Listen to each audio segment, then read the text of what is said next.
Hello, it's James in the studio. And it's Alex in the Westminster studio. And joining us from Washington is chief presenter and newscast Trump translator-in-chief, Caitríona Perry. Caitríona, hi. What a title. Wow. I'll try and live up to that even 10% of You the way. deserve it. Yeah, well, let's do it. The first thing to translate is Donald Trump's interview with CBS, where he said the war was very, very complete, pretty much. So let's translate that. What do you think? Well, I mean, as much as you can. What do you think he meant? Well, yeah, and so far as we can, it's being read as President Trump getting to a place where he's ready to declare the war is over. And that's potentially for a number of reasons. One, he had initially said this would be a multi-day operation. He called it a war. He's now calling it an excursion.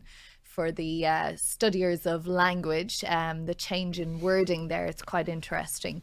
And also we're seeing this huge impact on oil prices, which is giving a lot of people a great sense of nervousness. That's trickling down to the American people. That's never a good thing when your voters are upset. But of course, it's not open to President Trump to just unilaterally declare that this war is complete, that it's over. Their partners in this are Israel. They have some differing war outcomes than the US does. And of course, Iran gets a say in that as well, just because if the US was to decide to stop striking Iran, that doesn't mean that Iran is going to stop retaliating or, as we've seen, targeting its neighbours as well. I mean, there's a whole load to unpick in terms of the actual content of what President Trump said, but it was this sort of series of comments that he gave, one after the other, through a period of a couple of hours on Monday evening. The first one being, I think I'm right in saying, Caitríona, a phone call where he did this thing that he started to do increasingly, which is just like pick up the phone to a journalist when he wants to get some sort of message out, which, I mean, is that an entirely new thing? Is that a sort of, have you ever had a phone call from President Trump? Like, what's going on with that? It's really interesting, isn't it? Because usually American presidents are so inaccessible. You've got to go down to the White House, get into the briefing room if they're there, hope that you get a question or you get to shout at them as they're getting on and off Air Force One, or they're in the Oval Office with the world leader. Usually that would only be reporters there for a couple of minutes.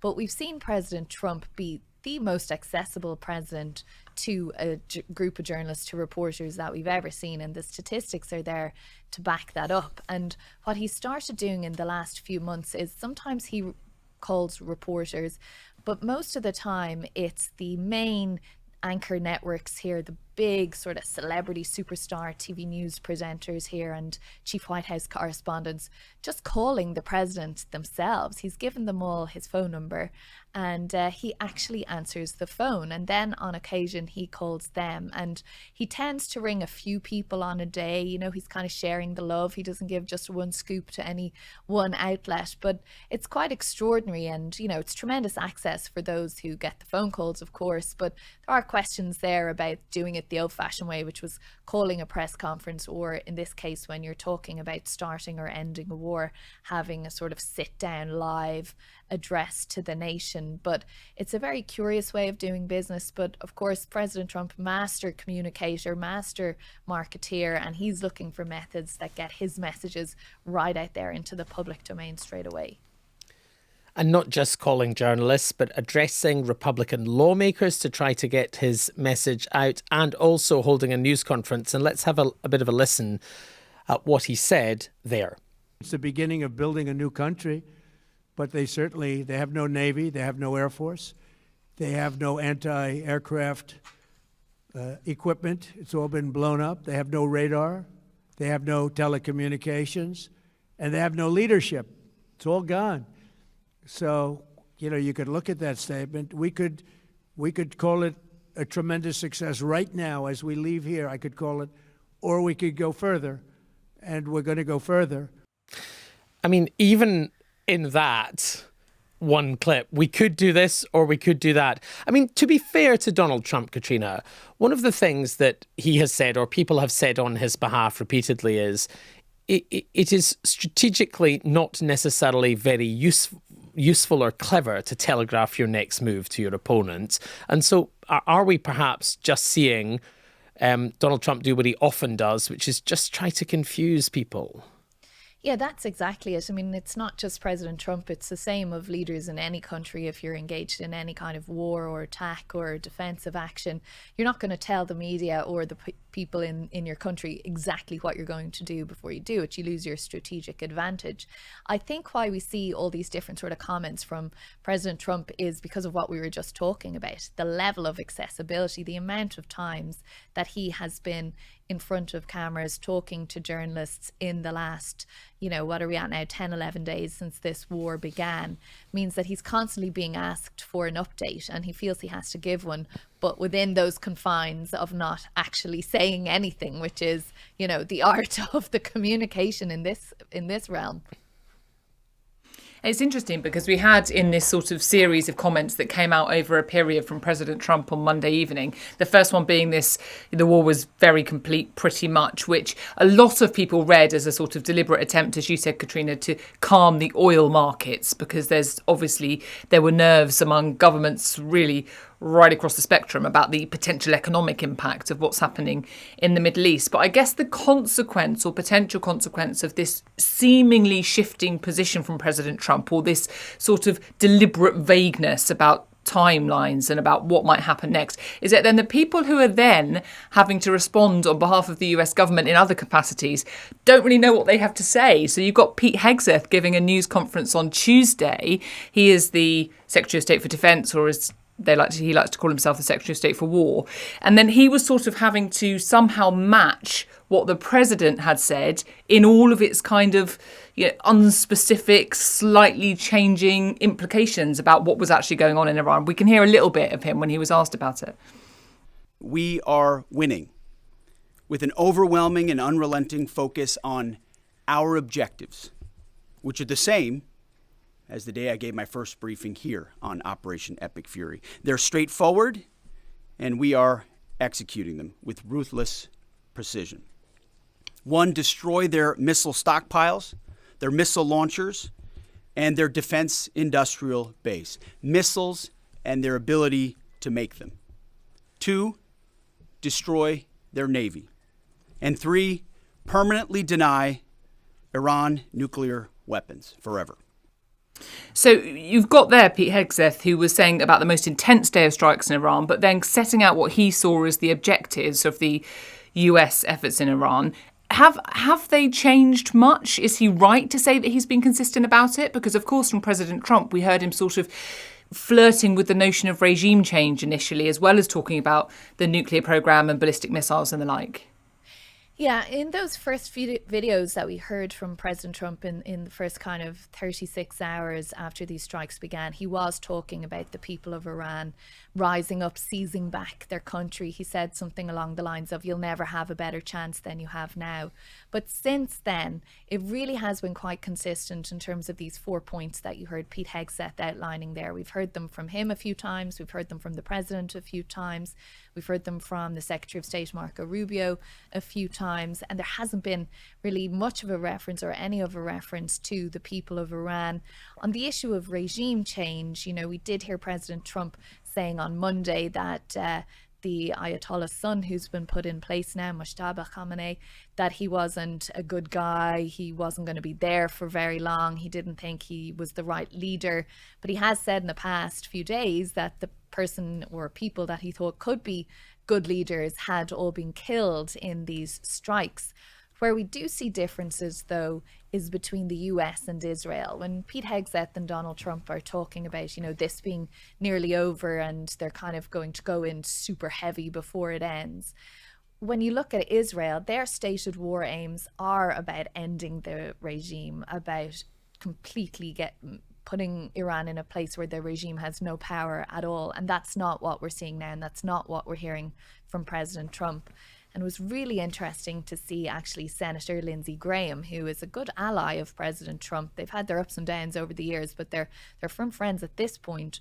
But Senator Graham told reporters this morning, there's no way you can say you've won the war with an Ayatollah in charge. There cannot be a successful outcome, an epic fury, using the operation name, code name here, if people like that are still in charge. So he is now in direct conflict with what the president is saying if indeed he's leading up to this place where he's about to declare the war being over from the point of view of the US at least. And so having made the case for Donald Trump's changing language, saying that maybe that's calculated and deliberate, I suppose the counter-argument is that over the past decade or so, geopolitics has involved an awful lot of retrofitting strategic aims onto Donald Trump's whims, by the media, by Donald Trump's colleagues, by supporters, by opponents, i.e. he does say different things. One day he says one thing, the next day he says another, and then everyone scrambles around trying to interpret.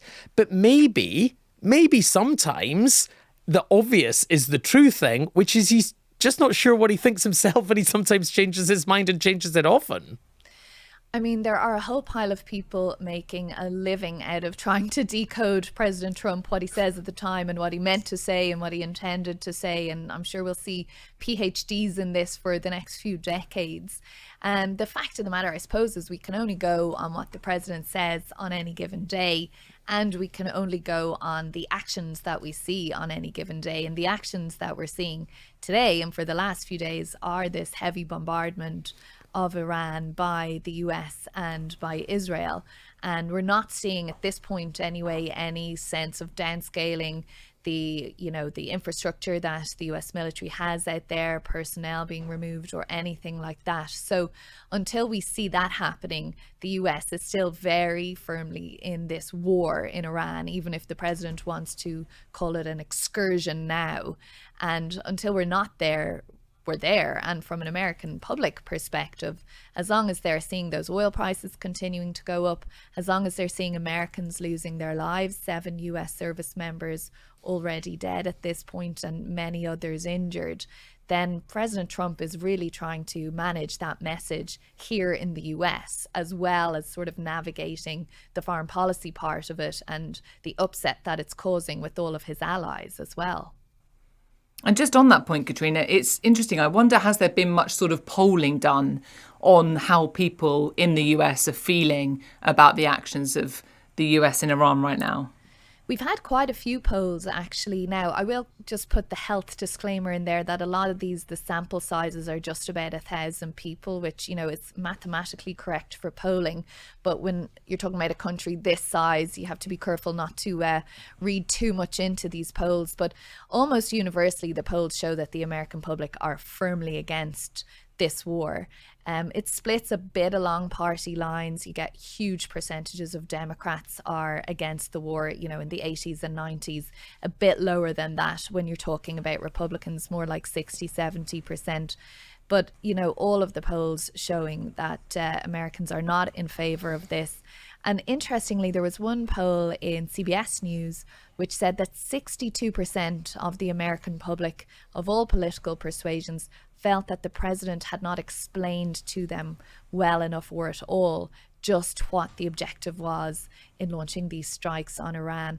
And I think that's quite a key indicator as to why we're seeing such poor support levels from the American public for what's happening here, because people just feel they haven't really been told. The TV and radio stations here are full of vox pops and so on, with people saying, why are we in Iran? What are we doing there? Iran hadn't struck us. Where was the retaliation? Where was the self-defense? This whole concept of the imminent threat that the president and his administration are talking about to the US, they haven't presented any evidence of that to show that Iran was, days, or as the president said, a week away from launching a major attack on the US. So I think it's really hard for people to get behind something like that when they don't know, they don't understand why the US is doing it in the first place. Yeah, and I suppose another way of putting that is that the US government has not yet presented evidence of the legality of this war. But I wanted to ask you one other thing, Caitríona, which is about Vladimir Putin. There's been a call between President Trump and President Putin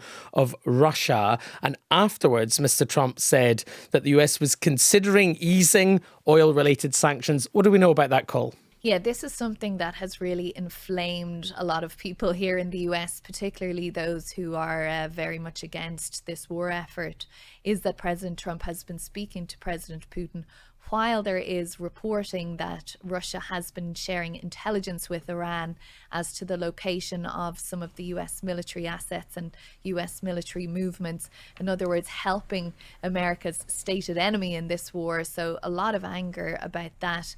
And this conversation that President Trump had with President Putin, saying it was going well and so on, all the while the talks that were due to be held, these sort of three-way independent talks with the US, Ukraine and Russia for next week. President Zelensky has said those talks are off now. So obviously that's of grave concern to Ukraine, that their situation is being put back. And on the lifting of sanctions that you mentioned there, James, as well, I mean, this is also just driving people crazy here, Republicans and Democrats, that they feel Russia is being somehow rewarded.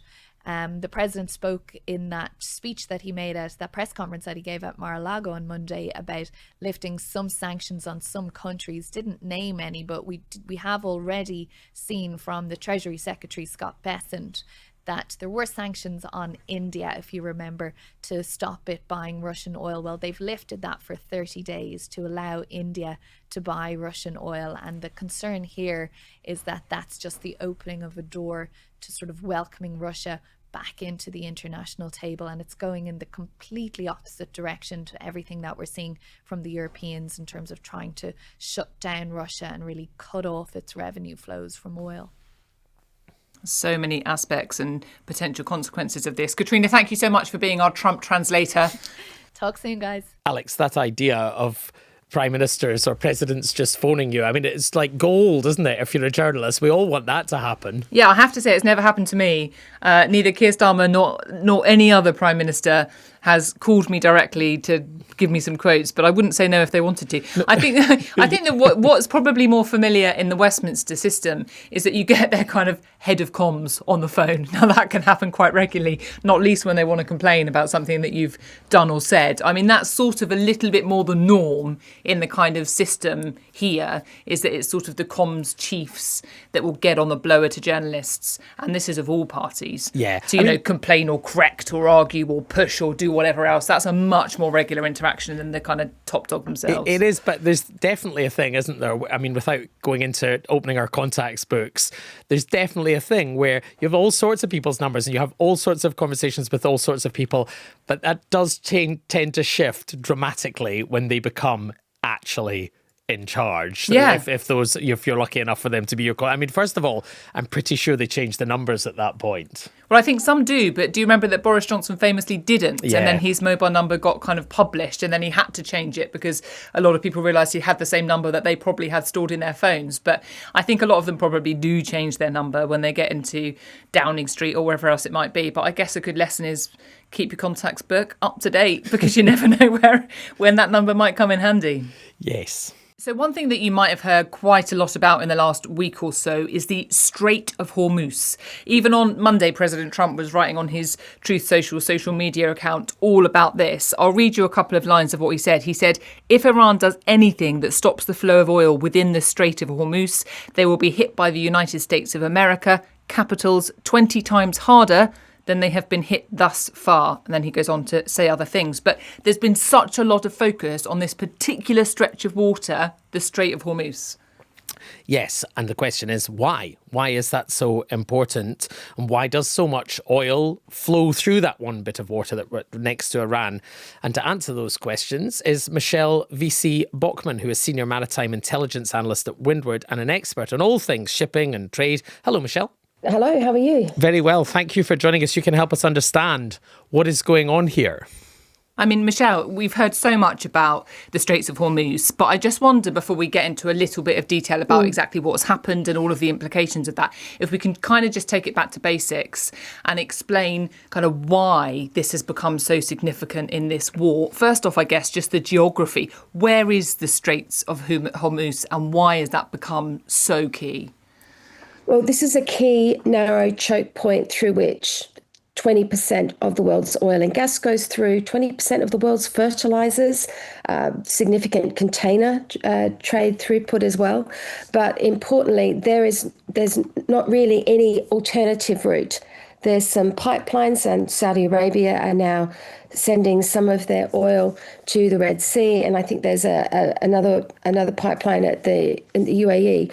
But really, this is the only way out. And so, as we're seeing now, the closure has the potential for an economic inflation-inducing shock equivalent to what we saw of the oil price shock of the 70s. And I can't underestimate how critical it is that that ships be allowed to transit. And of course, I think we're at 13 tankers have been attacked, and the maritime security area threat still rated critical by navies and by marine insurers. Nothing's going through. Nothing at all, or are some people making a dash for it, going dark, as it were, turning off their transponder and trying to make a dash through? Well, there's an average of about 138 transits daily. So we're talking about a handful now. And yes, there have been some tankers making a way through. So there have been some Iranian-linked tankers go through dark. But, in the overall scheme of things, they always have done that. But there has been one really audacious transit so far, and that was an Greek-owned Suezmax tanker, which was laden with 1 million barrels of crude that it was loaded at Saudi Arabia. And that tanker went dark between March 4, March 9, sailed through, and only yesterday did news of that emerge, because it was about 100 nautical miles away from India, and then it turned on its AIS, and so then we realised what it had done. And so I think now there are questions, under what circumstances are marine insurers allowing these transits? Why are a handful of owners prepared to take the risk when hundreds aren't? And, is this about a swashbuckling, if I don't take the risk and make the money, someone else will attitude? Or is there a genuine way out? The world is really watching right now. I mean, it is because you've already said it, because we know about the volume of oil that passes through, the quantity of ships that pass through this, because this is such a key strategic shipping route, right? I mean, I'm just sort of in my mind just picturing where it is. So you've got the Persian Gulf, which is surrounded by a lot of the big oil and gas producing Gulf states. So you've got like Saudi Arabia, UAE, Iran on the other side. And then the Strait of Hormuz is this narrow kind of strip that comes out from the Persian Gulf, then into the wider kind of oceans and the other big shipping routes. So it is absolutely crucial, that particular bit of water, to getting all of these supplies through, right? Yeah, absolutely. And at the moment, the maritime security threat is critical. And a lot of these vessels, marine insurance is a key impediment at the moment. So typically before the war broke out, to load a very large crude carrier, that's about 2 million barrels of oil, the going rate from there to China was about $80,000 a day, and that was considered a really strong rate. And we're seeing reports of fixtures being done for $770,000 a day. And that obviously reflects the massive cost of insurance and the huge risk associated with chartering a tanker in the area. And we've just been chatting about Donald Trump, trying to decode Donald Trump and his various comments. One of the things he's been saying is telling ship owners to show some guts by sailing through. What do you think the industry makes of that? Well, the industry, if they deemed it was safe, they would go through. And I think only this morning, the Joint Maritime Operations Centre had advice about the area that seemed to contradict that. They assessed the area of critical, and they indicated that attacks against commercial shipping remained likely. Indeed, there was only a notification a couple of hours ago of another reported attack off the United Arab Emirates. So, on one hand, showing some guts, does that mean going through and placing crew at risk? And the Iranians have said that they're going to they'll set on fire any vessel that attempts to make that transit. So we don't know. Another likely scenario is that we end up with a situation like the Red Sea and the Houthis, where the Houthis effectively gave a free pass to the Russians and the Chinese to go through, and ship owners, if you're Western affiliated, you avoided the area. So, we may end up with a situation like that where ships laden with commodities for India, Asia, and China and other countries are able to go through or prepared to take the risk to go through, whereas US and Western affiliated ships may perhaps be more cautious and remain at anchor. My question about this then is, given this is such a choke point, and it has been for decades, and everybody knows about it, is there not another way? I mean, Saudi Arabia does have a pipeline that takes it across. If you imagine, Saudi Arabia sticking down in the middle of the Persian Gulf on the right and this Strait of Hormuz we're talking about. And then if you go to the west of that, to the left, if you're looking at a map, there's the Red Sea. And Saudi Arabia takes some of its oil that way. Is that right? And if so, can everyone not do that? Or could they not take a lot more oil that way, Michelle? No, the pipeline capacity for the Red Sea, I think, is about 5 million barrels per day. And that, of course, is, well short of what Saudi Arabia export and can pump. And the problem now is that these countries are starting to curtail their production, which makes it even harder for them to restart if and when the Hormuz reopens. So there's a lot of, it's like a lot of chain reactions the longer the Hormuz remains shut. And of course, this is, unprecedented.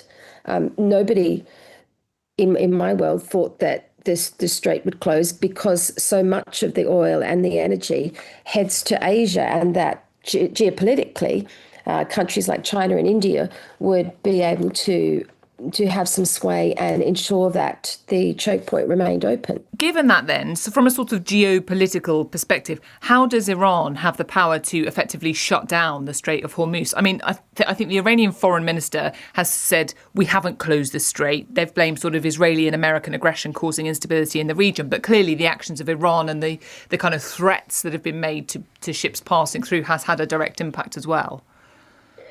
Yes, the Iranians said swiftly after the war broke out that they would set alight any ship that attempted to transit, and that resulted within 24 hours for marine insurers and protection and indemnity policies attached to, the war risk extension part of that was cancelled and then renegotiated at a higher rate, which has made a lot of vessels just stop at anchor, and the cost and the risk deemed too high to go through. So while the strait isn't officially closed, the messages that are being sent from the Iran Revolutionary Guard Corps in particular is that it's not safe to transit. And I suppose the other thing that this reminds us of is that Donald Trump can say all he likes, the war is nearly over, but it's just a reminder that this is not necessarily in his hands if Iran continues to try to choke off world trade. And I wanted to ask you, Michelle, in terms of that threat to world trade, we've talked a lot here about oil. You mentioned fertilizer, which is very important for the global economy as well. What about goods more generally? Is there an effect more widely on container ships, on goods? We saw a big impact after Russia's invasion of Ukraine. I know that's a bit different, but is there an impact here beyond oil? Well, yes, it's kind of like combining the pandemic and Russia's invasion of Ukraine and the Houthis choking off the Red Sea all into one. When you sort of look at the cascading impact that it has across the global trade sector. Firstly, you have oil and gas that's choked in. You have the recalibration of jet fuel, diesel and refined product trades, because after all, there are significant export refineries in the Middle East Gulf, which is why you've seen jet fuel and diesel prices spike so significantly. Container trades, they're redirecting around the Red Sea because the Houthis have also increased their threats. You don't have container ships going in. Again, we've had 13, maybe 14 ships now attacked in the area. So it's quite significant there. So I can't, as I said earlier, I can't underestimate the impact this is going to have. And of course, even let's say the strait opens in a couple of days' time, this is going to take a couple of months to unwind. And just on that point, Michelle, I mean, we said right at the beginning, you're an expert on all things shipping and trade. This is your area of expertise. You follow this really, really closely. From your personal perspective, how does this rate in terms of the crises the industry's faced over the years? Well, I've been using the word unprecedented a lot. Firstly, I remember, the pandemic was massive. The war in Ukraine, again, the shock that it has on shipping. But, in my nearly 30 years, the biggest thing that could ever happen is the closure of the Strait of Hormuz, because it is so critical to the oil and energies market. And, here we are. Never thought that we'd be here. Well, thank you very much for telling us about it. That does put it in perspective. Thank you very much. And speaking of ships, a little bit of news before we go. We learnt on Tuesday afternoon that HMS Dragon, a destroyer, a Type 45 Royal Navy destroyer, had left Portsmouth Harbour on its way, we're told, to the eastern Mediterranean. We assume that's probably Cyprus or thereabouts, where this RAF base is, Alex. And do we know anything more? Well, obviously, there's been some criticism about the fact that it was very slow to get going. But we have had a social media post from John Healey, the Defence Secretary, who's actually praising the Royal Navy, calling it a remarkable effort, that it's rather than 6 weeks of work to get this ship up and out, it was completed in 6 days. He said the very best of Britain in action. I'm sure that won't silence all of the critics. But yeah, what we know is HMS Dragon is now on her way. And that's it from this episode of Newscast. We're on our way as well. We'll be back very soon. Bye-bye.